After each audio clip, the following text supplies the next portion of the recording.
चले भाई, गुरुवार की सुबह तैयारी करनी है आज हमें वीकली ऑप्शंस एक्सपायरी की। और कल सुबह हम लोग मेंशन कर रहे थे बड़े इवेंट्स के बीच में हो सकता है बाजार कुछ डायरेक्शन की तलाश करता हुआ नजर आए। बड़े ट्रिगर्स हैं जो शायद बढ़िया तरीके से प्ले आउट हो।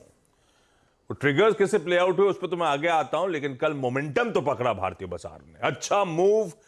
कल ट्रेडिंग में हमने 150 पॉइंट का बढ़िया उछाल दिखाया। 17,870 के ऊपर के टिक्स पे जाके हमने फाइनली पेनल्टीमेट सेशन का क्लोज डिलीवर करा।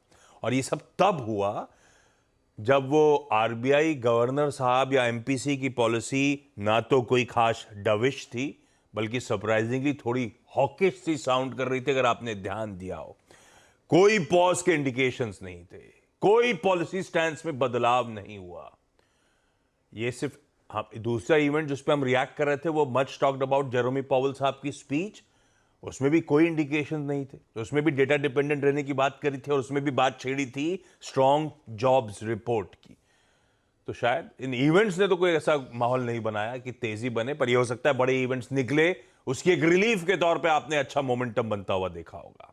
पर ये क्या टिकाऊ है फिर या नहीं, इस पर करेंगे आज फोकस। तो फिर एक्सपायरी के लिए रणनीति क्या होगी, डिटेल में आगे चर्चा होगी। वीरू बताएंगे आपको निफ्टी बैंक की आज की स्ट्रैटेजी, डेटा रिलेटेड क्या रुझान बन रहा है। हर्षा बताएंगे तमाम important stocks in news. Headline में मेंशन था अदानी एंटिटीज, अदानी ग्रुप से जुड़ी दो खबरें। एमएससीआई आज फिर से रिव्यू कर सकता है, वो वाली चर्चा।